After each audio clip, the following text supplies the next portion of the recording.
Informamos a la audiencia que está disponible la traducción simultánea al inglés. Para escuchar en inglés, por favor. And English interpretation is available. For English interpretation, please press the simultaneous interpretation button on the bottom part of your screen, the globe icon. And we'd also like to mention to our audience that they can introduce themselves or introduce themselves in the chat. And please use the Q&A Zoom chat box for any questions you may have. Yes, this webinar is available. To listen to this session in English, please click on the interpretation button on your video screen, globe icon below, and select English. While you are changing your setting, please as well tell us in the chat box from where are you joining us. If you had a question, please use the Q&A chat in Zoom. Creo que estamos ya listos para iniciar. And at this point, I think we're just about ready to begin. The restoration of a forest and landscape is essential for a more sustainable world, especially in terms of dealing with climate change, eradicating poverty, food security, water conservation, and biodiversity. The restoration of forests and landscapes is a way to recover, improve, and maintain vital ecological functions. And in the long term, this will lead to more sustainable landscapes. Investments and activities in restoration processes have increased in recent years. And this year, with the decade of the restoration for ecosystems by the UN, the theme has become increasingly important. From this point of view, the monitoring of the investments in restoration require clear policies that have to be easy to apply. And with this virtual seminar, we will offer a few options for this process. We wish to thank you for attending the event. And we will be launching the publication titled The Integration of Restoration of Forests and Landscapes in the National Monitoring Systems. Astrid Agustin, who is coordinator of the RED Plus program at FAO. Astrid is also part of the team which manages UN RED. She has over 20 years of experience in sustainable agriculture, in managing forestry and biodiversity. She is focused on coordinating the FAO's climate financing program. Astrid, you have the floor. Thank you, David. Ladies and gentlemen, on behalf of FAO and the UN RED program, it's a pleasure to give you a very warm welcome to this virtual seminar, which will last approximately 1 hour, during which we'll be illustrating experiences of the implementation of monitoring and restoration actions of landscapes on a national level. The decade for the restoration of ecosystems of the UN began in June this year, and it is a call for the protection and recovery of ecosystems around the world, to the benefit of both people and nature. This decade is an opportunity for the public sector, the private sector, NGOs, and academia to join forces to combat degradation of ecosystems, to restore them, so that we can reach the global targets for sustainable development. This collaboration-based effort is needed to guarantee the well-being of our planet, to reduce risks, and to promote the mitigation and adaptation to climate change. Globally, the 3.2 billion people have been affected by the degradation of their landscape. There's a process which has impoverished soils due to human actions. The restoration of these landscapes can improve the resilience of communities and improve living conditions locally. Restoration initiatives also have the potential to contribute by 30% to the mitigation needed to reach the goal of limiting temperature rise to 1.5 degrees. The contribution of nature to the global economy is equal to $125 billion per year. What we like to say at FAO is that we cannot manage, protect, and restore what we cannot measure. And therefore, we have to be able to plan our interventions, and donors need guarantees that their money is being invested in actions that can be assessed in the long term. In proving how or why actions in restoration can be successful or fail, we can also use this to lay the foundations to replicate these actions elsewhere. Monitoring the progress of restoration of forests and landscapes is essential for national and international reports. In some areas, forests can increase in a relatively short amount of time, and it has to be monitored and assessed through national systems for forest monitoring. All of these efforts require reliable data and transparent data at that for the planning, implementation, and presentation of reports and monitoring to assess national, regional, and global progress. This can be a challenge for those in charge of restoration, and yet it is essential to offer cross-cutting solutions to reduce costs and to avoid the multiplication of efforts. The quick evolution and the advances made in geospace and land monitoring can increase confidence in implementers and investors. High-resolution images have lower costs and are more accessible in this day and age, allowing more initiatives to use these resources to assess whether or not these projects are being carried out as planned. Historically, this technology has been promoted by FAO and by UN RED. And during the last decade, they have offered support to countries to develop plans and actions to monitor forests and for forest restoration. With its experience, FAO is committed to supporting member states in generating reliable and updated forest information. With a number of projects which include protocols, tools, and innovative platforms planned to monitor and assess the efforts made to restore forests and ecosystems. FAO has co-led the working group to monitor the Decade of Restoration of the UN, which brings together over 100 organizations which will be developing a monitoring framework for the decade. And this framework will allow us to monitor and report on the progress being made in terms of restoration throughout the period during which the decade will be implemented and for the upcoming 10 years. In June this year, with the support of the Working Group on Monitoring, FAO launched the online platform titled Framework for the Monitoring of Ecosystem Restoration, FIRM in English, which uses geospatial technology to manage information and to offer to implementers and to potential investors and donors. FAO has also recently come up with a planning tool devoted to forest restoration, CPA. It's a virtual platform as a way of monitoring forests and lands. And the most recent news and the addition to these efforts will be presented here today. And I'm also very excited today, given the fact that what I will be listening to technical partners such as the WRI and other member countries, including Guatemala and Colombia, who will be offering their comments on their experience on working on integrating, monitoring and restoring forests and landscapes through their national monitoring systems. I'm also excited by the launch of the new publication, which is created within the framework of the UN RED program titled Integration and Restoration of Forests and Landscapes in the National Forest Monitoring Systems.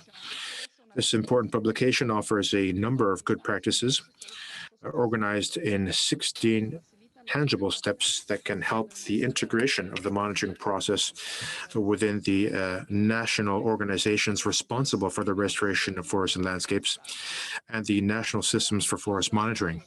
And we do hope that the resources and the information presented during the virtual seminar will be useful and can motivate a discussion on the efforts to restore forests and landscapes. with the coming out of the COP26 summit, now is a time to have these discussions. Now is a time to start cooperating on restoration. Climate change and the degradation of our Earth are global problems which require global actions. And the more we work together, the more questions we ask, and the more information we share, the more effective our efforts will be in terms of restoration and mitigation. I want to thank you for your attention, and I wish you a very interesting and stimulating session. Thank you very much, Astrid, for these introductory remarks. Thank you for giving us the idea regarding this seminar. We'll now have a discussion on monitoring restoration. We have a few examples from the Latin American region. And I have the pleasure of introducing our three panelists today. Hugo Flores, who is the Director for the Management of Restoration of the National Forest Institute in Guatemala, INAB. He has over 12 years experience in forest management, and he also has a long experience in ecoforestry management. We also have Ederson Cabrera, who is the coordinator of the National Forest and Carbon Monitoring System, IDM, in Colombia. And then we also have the pleasure of having Rene Zamora here with us. He is the coordinator for research for Latin America. And he is also an official at the WRI, the World Resource Institute. He has a long experience on the topic of restoration, and he is also the author and co-author of a number of publications on monitoring restoration of forests and landscapes. Before we begin with the panel, though, I'd like to remind our audience that we have a Q&A chat box through which you can send in your questions for our Q&A session. Let me begin with a first question for Hugo and Ederson. So we'll focus on countries, and then we'll go over to Rene. So Hugo and Ederson have the same question for both of you.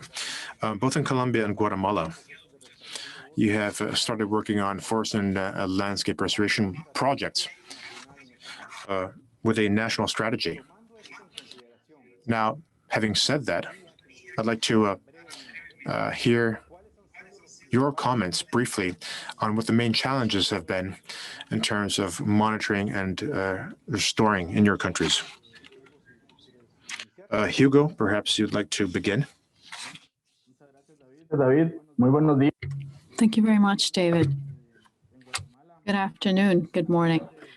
In Guatemala, our national body for forest restoration came about in 2015 and has positioned itself as a guidance tool for restoration processes at the landscape level nationally. It includes a monitoring system which is used at different levels, and it's implemented with the support of several organizations that make up the national body for restoration in Guatemala. The strategy establishes as a main implementing mechanism the forest incentives that are part of INAP as a strategy to ensure financial, technical, and economic sustainability over the medium and long term alike. This is the context, the backdrop against which we can see that the main challenges for monitoring restoration at the national level are the implementation of an effective strategy for information, an information registry.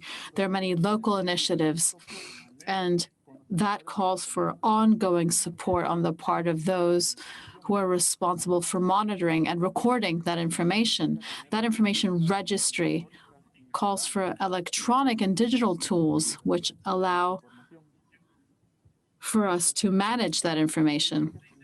The strategy has 6 main pillars: economic development, livelihoods, biodiversity, strengthening institutional capacity, territorial governance, knowledge, and financing the National Forest Landscape Monitoring Strategy. Each of these has specific measurement indicators and targets. One main element in this is that many indicators have to do with improving the livelihoods of populations by improving restoration management and strengthening forest management and country-level ecosystems. It's a challenge, therefore generating appropriate indicators through which to measure these variables, soil recovery, livelihoods, and many others. Many of these are multidisciplinary in many different parts of the region. We feel that the progress made in each of these areas would allow us to report on progress at the country level, given that the country's commitment ratified internationally on restoration is key. We're working on a system which will allow us to integrate the information that's generated through different organizations with a view to hopefully having an efficient and user-friendly platform one day, which will allow different organizations to use these data for decision-making at the national level. Thank you. Thank you very much, Hugo. Emerson, what about Colombia? What can you tell us about Colombia? Thank you, David. Thank you for the invitation.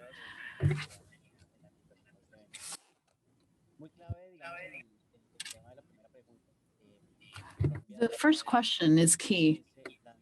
In 2015, Colombia launched its National Restoration Plan, whose aim is to contribute to ecological restoration, rehabilitation of affected areas in the country.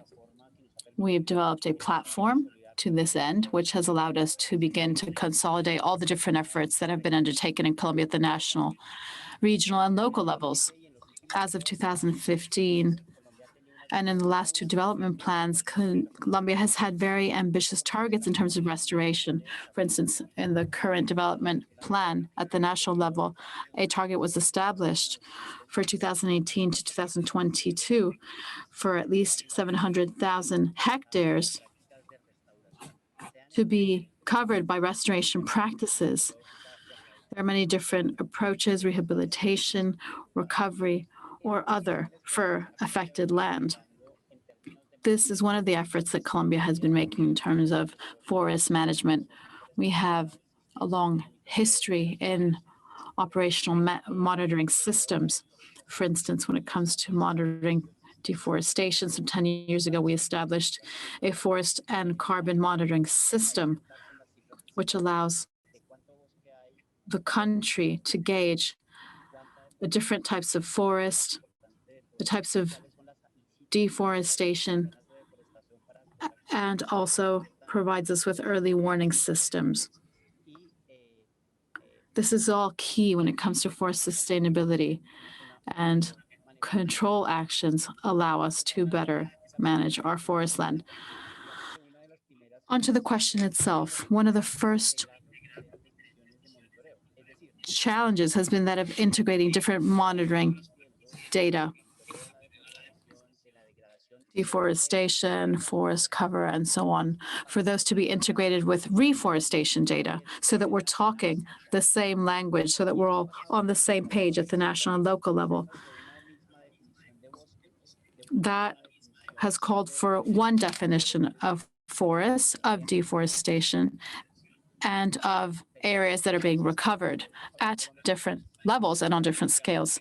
Colombia is quite a big country, over 114 million hectares. Therefore, covering all that land is quite a challenge. I'd like to congratulate FAO for the publication on restoration.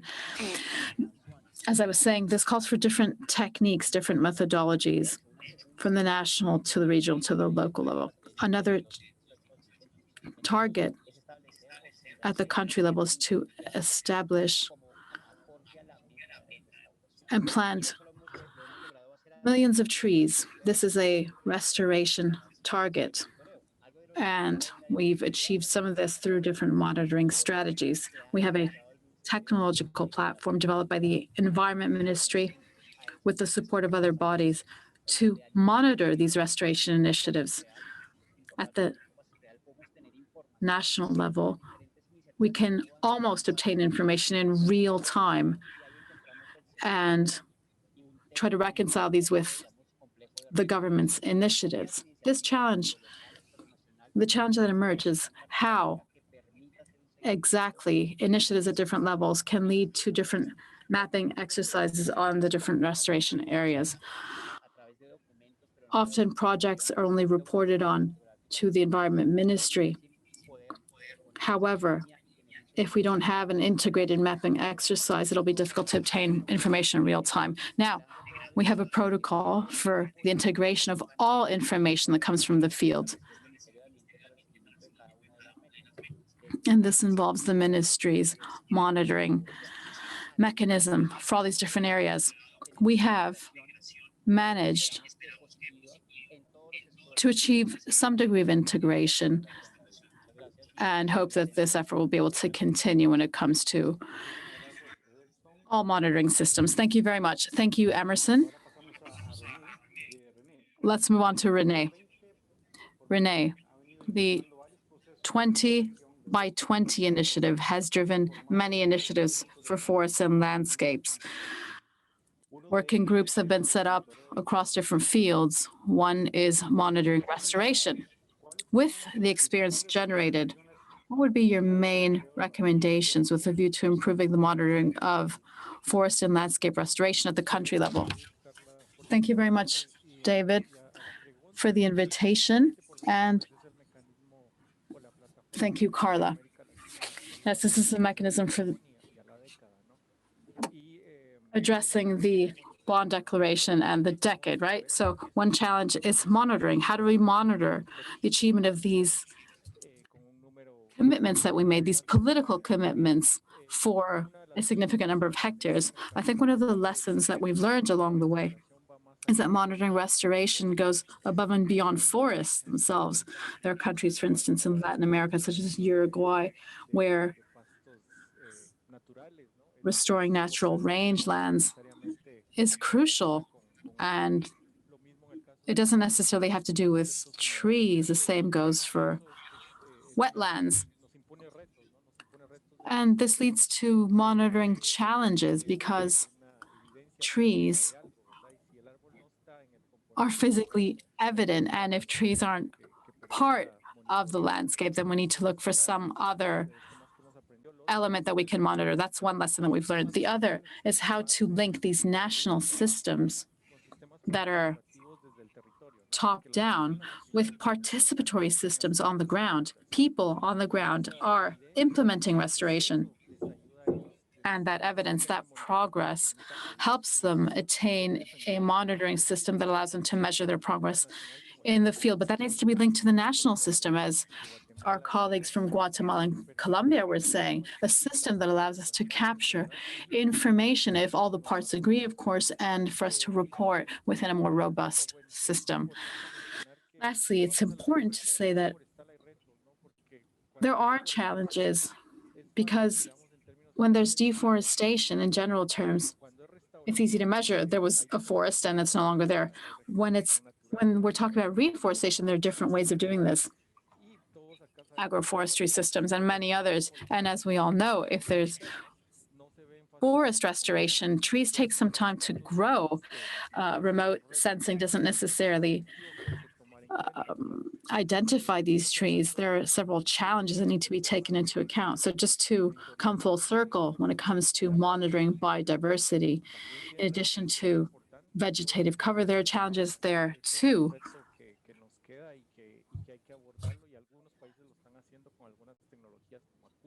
There are several issues that need to be taken into account, including wildlife, and some countries are trying to monitor these elements using different techniques.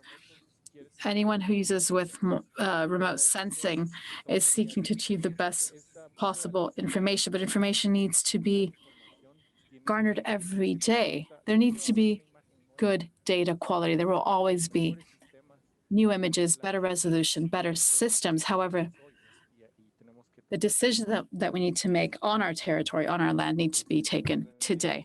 Thank you. Excellent, Renee. Thank you.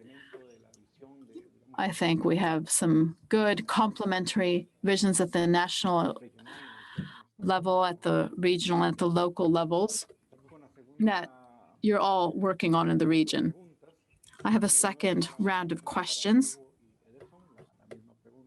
I had the same question for Hugo and Ederson. Colombia and Guatemala have a national system for forest management, one for soil and carbon, and one for forest management and land use, respectively.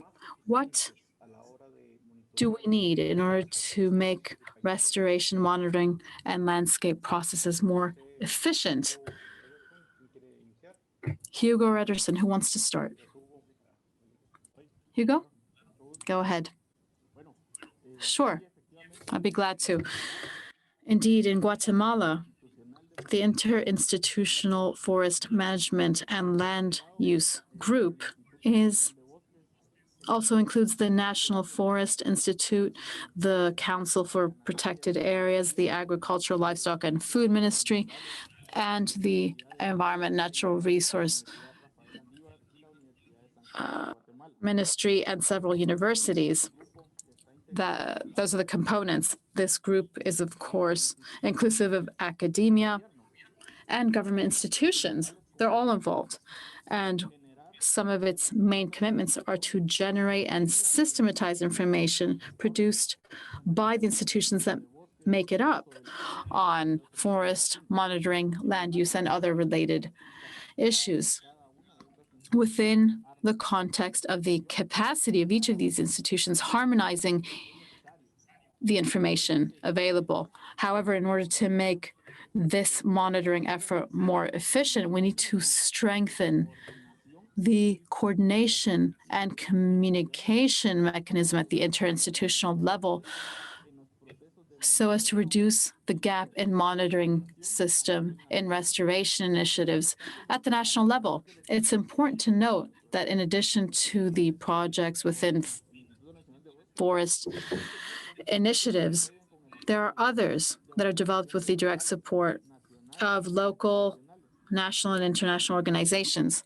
Therefore, that coordination effort will allow for us to register all these initiatives, generating experiences at different levels. And hopefully, in the future, we will be able to scale this up and scale it out so as to broaden this process in regions of interest. Thank you. Thank you, Hugo. Ederson, over to you. Thank you. And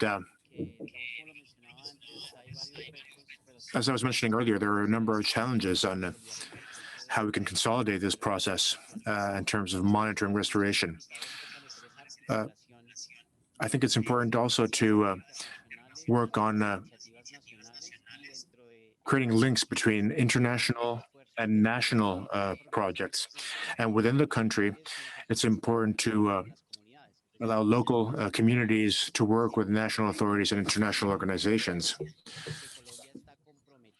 And Colombia is committed to supporting the 30 by 30 initiative and with the initiatives that Astrid mentioned in her introduction. Colombia wishes to preserve its natural forests and also wants to recover some of those areas which have been affected by deforestation, which has had such a big impact on our country's forests. We also worked with the FAO and UN RED program as a way of integrating the restoration monitoring system within the forest monitoring system, so that through this effort, we can come up with information and assess the progress we're being made towards our targets. We also have the cooperation with the 3GI institutions. And therefore, restoration continues to be key. Another point was also mentioned by Hugo and Renee, which is integrating with communities. And in Colombia, 52% of all of our natural forests are areas in which indigenous and communities live in, and farmer communities and communities of African descent live in.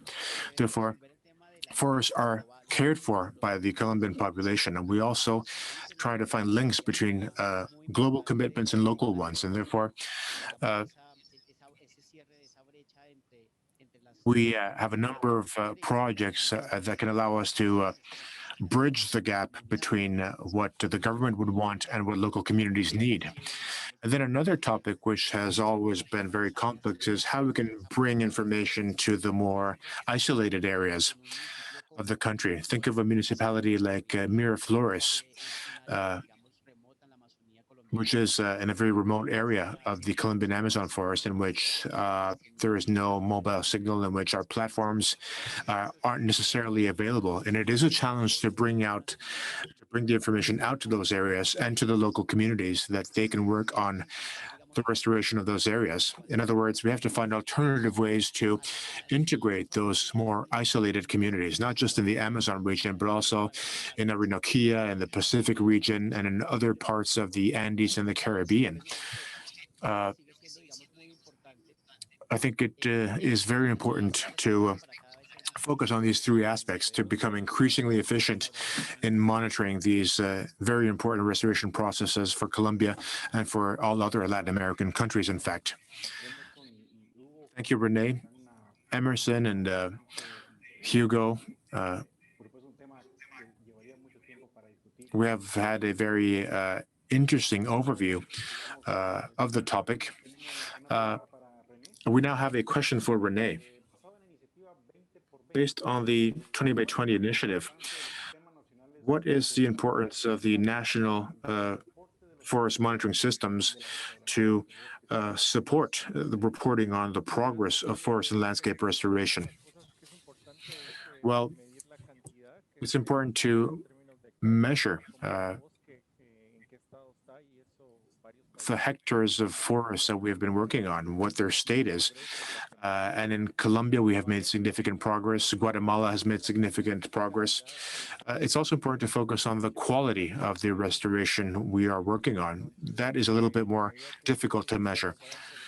So the more these systems are developed, the more we can focus on the quality of the restoration. Another key aspect is how we can link these processes to the NDC reports. A number of countries are already working on their national programs, and it's not a matter of coming up with anything new. It's a matter of actually building on what we already have for the forests and for other sectors as well. And finally, I think that these systems can be very helpful in terms of disseminating information. In many countries, these systems are available in terms of being viewable, but citizens have to be able to download information. They have to be able to understand what's going on. In other words, we have to be able to empower citizens more. And that kind of information isn't always available or accessible. And therefore, we have to make this information more accessible to citizens, to people, so that could help us monitor things better on the local level. Thank you, Renee. Thank you for sharing your experiences. You've been working on these processes for years, and your recommendations are more than welcome. Thank you to our panelists, and we can now continue with our agenda.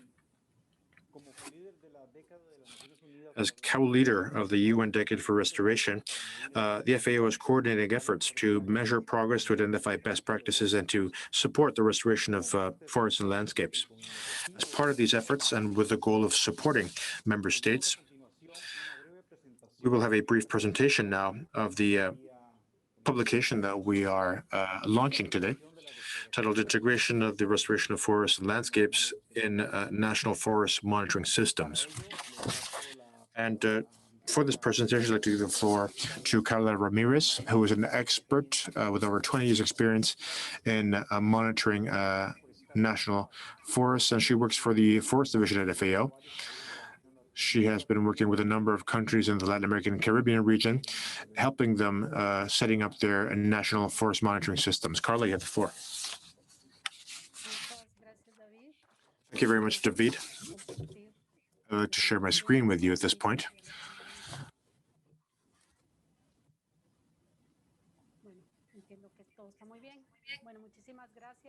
Thank you very much indeed. Thank you, Renee. Thank you, Hugo and Ederson, for having shared your experiences with us regarding the current situation on monitoring and restoration. Thank you for discussing the challenges you have in terms of linking these processes to your national forest monitoring systems. It's a pleasure for me to give you a brief summary of this new publication, which is a collection of experiences from countries such as Colombia and Guatemala, but of other countries in the region too, where there are a number of challenges to face. And therefore, events such as this are important in terms of sharing experiences and trying to find solutions. Now, just to give you the general context,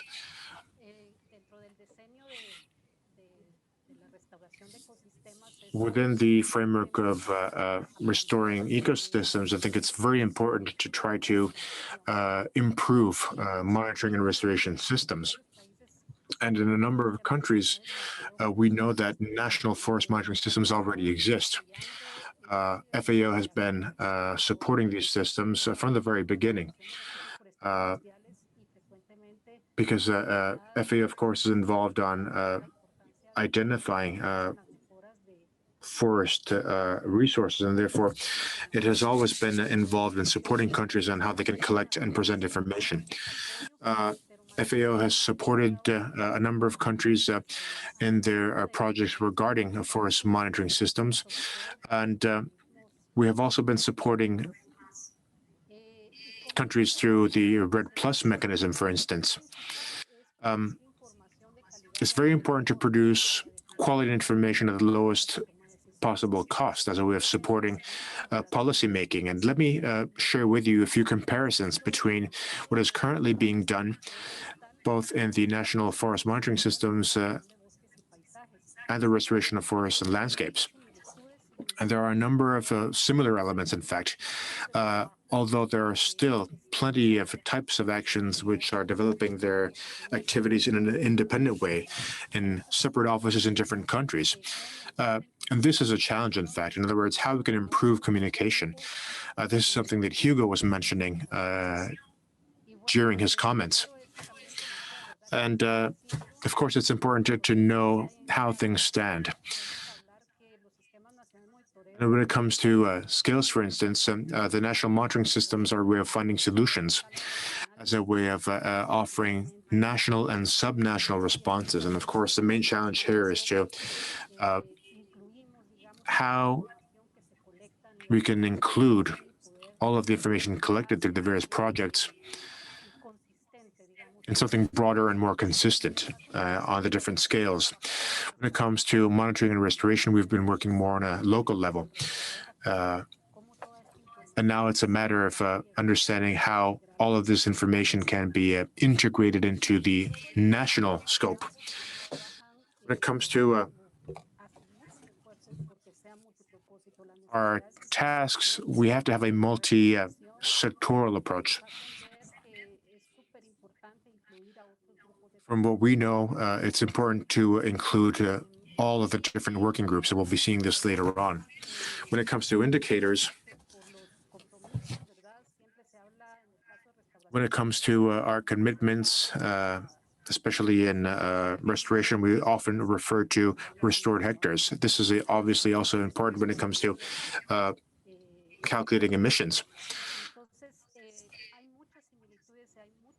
There are very many similarities and very many opportunities to integrate, although we still face major challenges, as we can see. And let's see what this publication can actually offer. There are 16 different steps which offer a number of solutions, in fact. Some basic solutions based on the voluntary guidelines for forest monitoring. And we also have 135 references and 26 links to tools and platforms. This is a way of understanding what it is we need and how we can integrate restoration from a number of different points of view, as you've been already saying.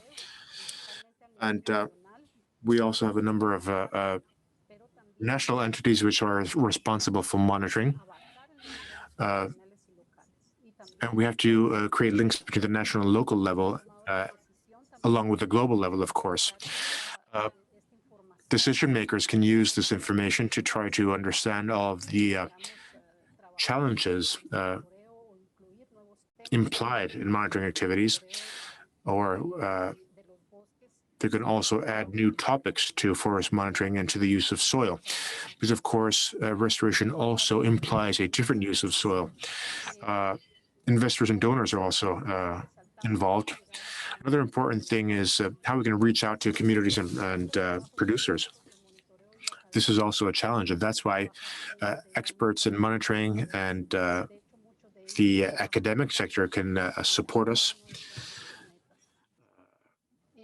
in reaching out to all of these groups. We also have a number of references to gender equality and inclusion. The focuses on integration also include governance in terms of involving several institutions, stakeholders, and technical specialists. We're also working on how we can retain human resources, financing, and infrastructure. We also offer methodological and integral technical solutions to try to respond to various sectors. This publication begins with 6 initial steps so that an institutional approach can be set up for integration. Step 1 is truly important, and it is to identify institutions and key persons which have to be involved between the national forest monitoring systems and those who actually work on forest and landscape monitoring and restoration. And the rest of the steps, of course, have to be worked on in an integrated way. We also suggest that to review national terms and definitions. We also suggest that this doesn't slow the process down, because as Renee was saying very clearly, we also have time as a major issue. We need to be able to provide information in a swift fashion. We also have to determine the monitoring scales. We also have to analyze the information and the quality, the prerequisites of the information, so that they can be included in international reports. We have to identify the needs for information, and we have to also improve the use of land. There's a whole other set of steps that lead to a more technical preparation through the development of strategies and action plans for restoration. We need to identify the potential restoration areas, and information is necessary in order to do so. Once we've identified these areas, we need to start drafting and prioritizing monitoring questions. What is it we're trying to measure, and how? The needs are quite broad: biodiversity, water, so the socioeconomic aspect, income, and food security are some that have already been mentioned. Therefore, the range of indicators is quite broad. The time frame and frequency of indicators also needs to be defined, and through this, we can identify all the different monitoring components. The guide provides a few examples of what these components might be. And this is also fundamental with a view to defining a baseline for FLR monitoring. The following steps are linked to integration. Step 12 covers integration and provides guidance on interinstitutional integration. integrating the different scales for monitoring landscape and forests, integrating components from the field with remote sensing, harmonizing the different categories for land use and cover. There are forest inventories and processes in different parts of the world for forest inventories, which are essential, as are those for agricultural use categories, because they show different statistics, a sound statistical basis, which can provide support to information at the national level. The real challenge is obtaining information at the sub-national level. We need to combine any information available with that of remote sensing if we are to secure statistics. In order to achieve this, harmonizing the different categories of land use and land cover is essential. We need to use the same criteria for these categories at all levels. This has been a real challenge, but we've had some positive experiences in the region, in Guatemala and in Costa Rica, which has made a great deal of progress in these areas. Having a common sampling system, an integrated system, we've said is key, and we've seen some positive experiences. And the publication provides one example of such experiences. The following step, once we've achieved awareness of all the different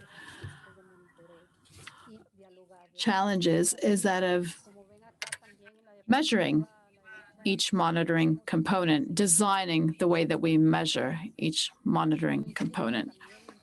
This implies integrating other sectors, other specialists as well, as we've already said. Step 14 is fundamental, that of selecting and tailoring technological tools which will help us collect the information. Here on the right, we have the group of tools that FAO has created, Open Forest, to support the entire process from planning all the way to the analysis of the information.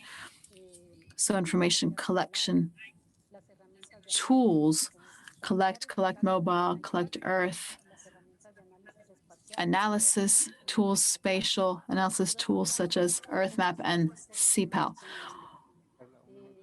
Also, we need to go into how to make that information available. Astrid spoke about the platform for ecosystem monitoring and restoration, the framework for ecosystem restoration monitoring, FIRM, which is already available and is linked to the CPAL platform for planning restoration initiatives. By way of conclusion, we have the last steps, integrating with a view to facilitating sustainability.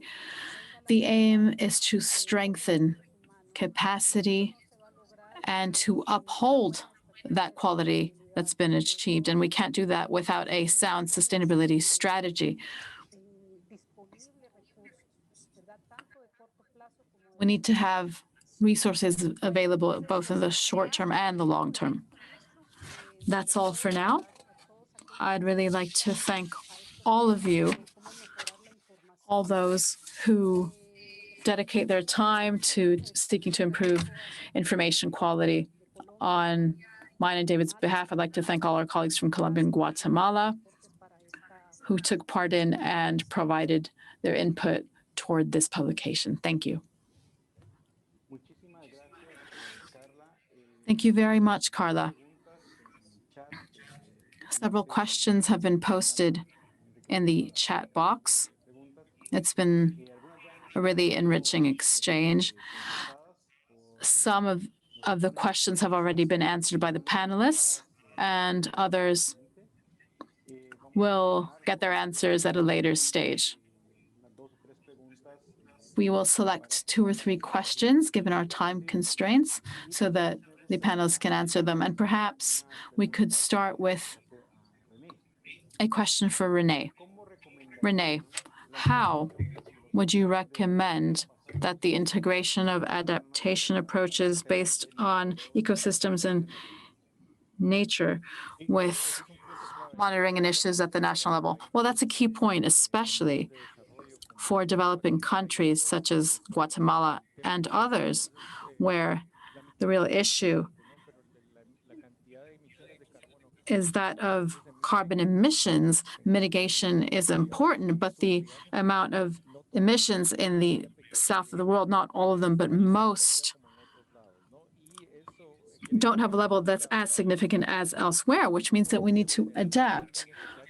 So this is a vulnerability component. There are several examples. El Salvador is implementing a system which has vulnerability indicators, such as risk of landslides and flooding, which are incorporated in the National Monitoring and Restoration System, which covers carbon, biomass, and others. So drawing that link is key so that restoration and adaptation can both be addressed. Excellent, Renee. Thank you. I have an interesting question for Ederson and Hugo. One or both of you can answer this. Have you seen conflict between local communities and other stakeholders? And if so, how have you managed those? How have you handled them? I don't know who would like to start. Ederson. Thank you very much, David. Thank you. That's a really interesting and pertinent question. Involving local communities, as we said, is key. I think Colombia has seen that restoration has been part of the solution. There are many conflicts that stem from deforestation in our country. The national government, as part of the answer, has sought to involve local communities through payment for environmental services, and restoration contracts, among others. In some parts of the country, we've been working hard on this issue. For instance, the campaign for 80 million trees has allowed us to bring these initiatives closer to our communities. The commitment is to restore with the involvement of our communities so that they can contribute through their work, their know-how, and their efforts to restore landscapes. If we look at things from the other side, restoration can help resolve many problems in other sectors where historically there have been changes in deforestation. There are many communities that have shown an interest in these issues and initiatives such as signing initiatives, such as the 30 by 30 initiative. We have managed to involve bodies at an international level. There have been several initiatives, especially in areas that have been severely affected by deforestation. There are many efforts underway, but I think that restoration can bring about solutions in many parts of the country. Thank you very much, Ederson. Hugo, I don't know whether you wanted to answer the question as well. In Guatemala, we have not witnessed any sort of conflict. To the contrary, when we monitor the process, bearing in mind that all these initiatives have been incentivized through our forest incentives program, communities and landowners have been involved in these different initiatives, agroforestry systems, among others. Well, they are aware of and agree with the need to collect data, which is why we haven't seen this type of problem emerge, at least for the time being. Of course, this might happen at some point. These restoration or monitoring initiatives could lead to changes in activities which might not be agreed on by everyone, and some sort of conflict could arise, but not for the time being.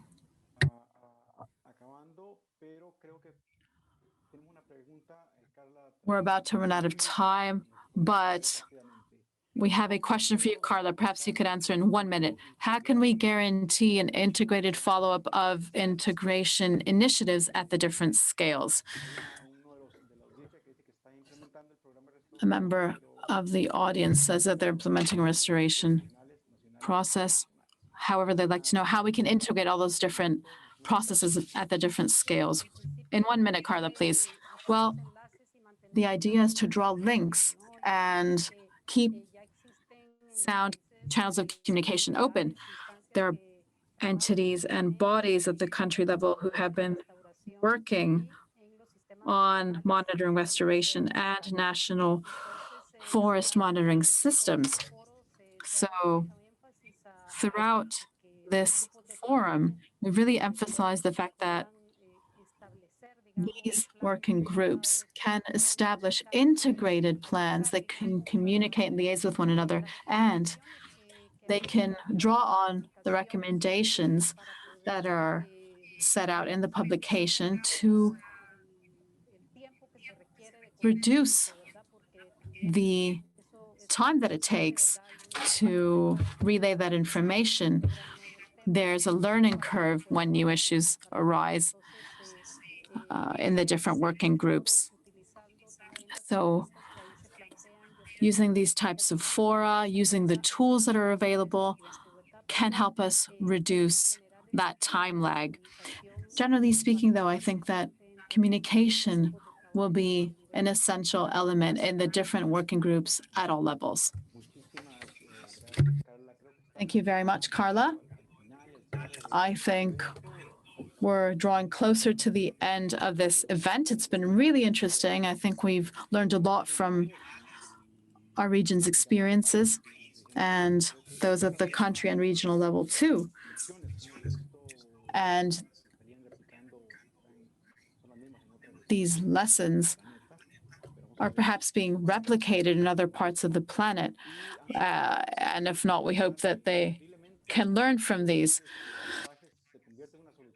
Forest and landscape restoration can indeed be a very relevant answer to climate-related issues. Monitoring and measuring our initiatives and investments are key for policy development and with a view to achieving transparency. We hope to incorporate more elements in these processes. And as Astrid mentioned in her opening comments, we cannot manage, protect, or restore what we cannot measure. We hope that these exchanges and the new publication presented today will contribute to improving restoration monitoring initiatives. FAO and the UN RED program, as well as our partners, will continue to improve and innovate our protocols and actions so that our members will have better access to reliable, transparent information. Thank you very much for joining us today, both our panelists and our audience. I'd also like to inform you that the recording will be shared through FAO's website, and any questions which haven't been answered will be addressed via email. That's all for now. We'll hope to see you soon, and we'll keep in touch. Thank you. Gracias.